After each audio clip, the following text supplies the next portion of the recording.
Hello guys, అందరికీ నమస్తే. Today special చిక్కుడుకాయ టమాటా కర్రీ అండి. ఈ శీతాకాలం వచ్చిందంటే చిక్కుడుకాయ సందడి చేసేస్తాయి. చిక్కుల్లో పొడి కూర, వేపుడు కూర, నిల్వ పచ్చడి, ఫ్రైడ్ రైస్లో వేసుకొని చేసుకున్న రుచి మాత్రం అమోఘంగా ఉంటుంది. చిక్కుళ్ళు టేస్ట్లో మాత్రమే కాదు, వీటిలో పోషకాలు అద్భుతంగా ఉంటాయి. చిక్కుల్లో vitamin A, vitamin C, sodium, zinc, potassium, magnesium వంటివి చాలా అంటే చాలా ఉంటాయండి. ఇప్పుడైతే మనం ఈ కర్రీని ఏ విధంగా ప్రిపేర్ చేసుకోవాలో ముందుగా అయితే చూద్దాం.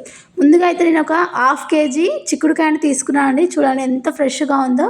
ఈ చిక్కుడుకాయని కొత్త వాళ్ళకి ఏ విధంగా చుంచాలో తెలియదు కదా. మనమైతే ఈ చిక్కుడుకాయని ఎప్పుడు కట్ చేసుకున్నా కూడా ఈ విధంగా చెక్ చేసుకొని చుంచుకోవాలండి, లేకపోతే అందులో పురుగులు ఉంటాయి. అందుకోసమే ఈ విధంగా మనం మధ్యలోకి చీల్చి ఈ విధంగా చుంచుకోవాలండి. వీడియోలో చూపించే విధంగా చుంచేసుకోండి. కొందరు డైరెక్ట్గా చుంచుతారండి, ఆ విధంగా అయితే అస్సలు చుంచకూడదు. ఎందుకంటే లోపల పురుగులు ఉంటే అంత బాగుండదు కదా, సో హెల్త్కి కూడా మంచిది కాదు. ఈ విధంగా ఫ్రెష్గా మనమైతే తోడుక తీసి ఈ విధంగా మొత్తం రెండుగా చీలి చెక్ చేసుకొని మధ్యలోకి అయితే చుంచుకోవాలండి. నేనైతే మొత్తం చిక్కుడుకాయని చుంచేసుకున్నాను. ఇప్పుడు కర్రీలోకి అయితే వెళ్ళిపోదాం.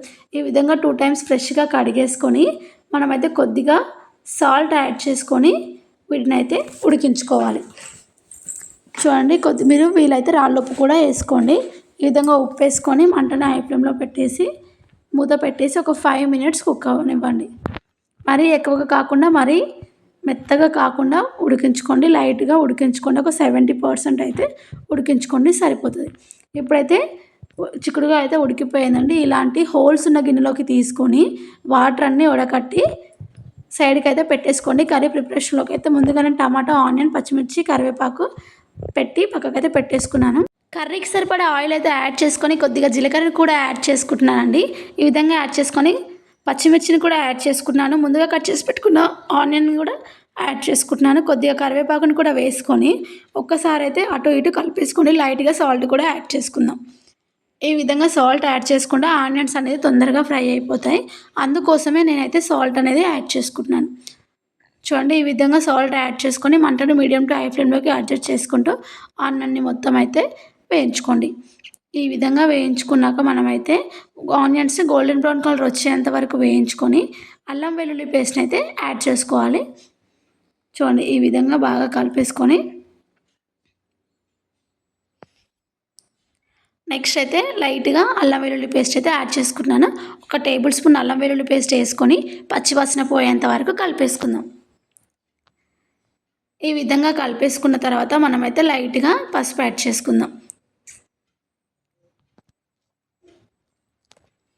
పసుపు ఎక్కువగా తినేవాళ్ళు కొద్దిగా ఎక్కువగానే యాడ్ చేసుకోండి. నేనైతే 1/2 టేబుల్ స్పూన్ పసుపుని యాడ్ చేసుకుంటున్నాను.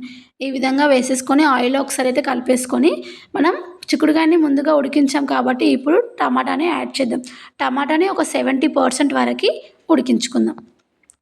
ఈ విధంగా కలిపేసుకొని మంటను మీడియం కాకుండా హై ఫ్లేమ్లో కాకుండా సిమ్లో పెట్టేసుకోండి కొద్దిసేపు. తర్వాత మీడియం ఫ్లేమ్లో పెట్టేసుకుని హై ఫ్లేమ్లో పెట్టేసుకున్నాం అనుకోండి, టమాటాలో ఉన్న వాటర్ కంటెంట్ మొత్తం ఎగిరిపోతాయి. కర్రీలో అయితే వాటర్ అనేవి మనం యాడ్ చేయం కాబట్టి టమాటా వాటర్ మనకు కావాలి కాబట్టి మంటను సిమ్లో పెట్టుకొని టమాటాని మగ్గించుకోండి. టమాటా మొత్తం మగ్గిపోయాక చిక్కుడుకాయని వేసుకొని మొత్తం టమాటాలో కలిసే విధంగా కలిపేసుకోండి. ఈ విధంగా కలిపేసుకొని ఒక 5 మినిట్స్ వరకు టమాటా మొత్తం చిక్కుడుకాయ మొత్తం కలిసే విధంగా 5 నిమిషాలు మగ్గాక మనమైతే ఇప్పుడు కారం అయితే యాడ్ చేసుకుందాం. ఈ విధంగా రుచికి సరిపడా కారం యాడ్ చేసుకొని కొద్దిగా ధనియా పౌడర్ కూడా యాడ్ చేసుకుందాం. ఇంతకుముందు సాల్ట్ అనేది యాడ్ చేసుకున్నాం కదా, ఒకసారి చెక్ చేసుకొని తక్కువగా ఉంటే సాల్ట్ అనేది వేసుకోండి. సాల్ట్ అనేది సరిపోతే ఓకే అండి. నాకైతే పర్ఫెక్ట్గా ఉంది, మీకైతే కావాలంటే వేసుకోండి. ఈ విధంగా మొత్తం కారం యాడ్ చేశాక ఒకసారి అయితే కలిపేసుకుందాం. ఈ విధంగా కలిపేసుకొని ఒక 5 మినిట్స్ అయితే మూత పెట్టి కుక్ అవ్వనిద్దాం. ఈ విధంగా కుక్ అయ్యాక ఒకసారి మూత తీసాక కొత్తిమీరతో గార్నిష్ చేసుకుంటే ఎంతో టేస్టీ అయిన చిక్కుడుకాయ కూర రెడీ అయిపోయిందండి. ఈ విధంగా కొత్తిమీరతో గార్నిష్ చేసుకొని 2 మినిట్స్ సిమ్లో పెట్టేసి స్టవ్ ఆఫ్ చేసుకొని సర్వ్ చేసుకుంటే సరిపోతుందండి. అంతే అండి, కర్రీ అయితే రెడీ అయిపోయింది. చూడండి, ఎలాంటి వాటర్ వేయకుండా టమాటా రసంతో కర్రీ అయితే ఉడికిపోయింది. సూపర్ అంటే సూపర్గా ఉంది. టేస్ట్ అయితే అద్భుతంగా ఉంటుంది. తప్పకుండా ట్రై చేయండి. ఏమైనా మిస్ చేస్తే కామెంట్ బాక్స్లో కామెంట్ చేయండి. ఏమైనా యాడ్ చేయాలన్నా కూడా కామెంట్ బాక్స్లో కామెంట్ చేయండి. కామెంట్ చేయడం అయితే మర్చిపోకండి. Thank you for watching. Please subscribe to my channel.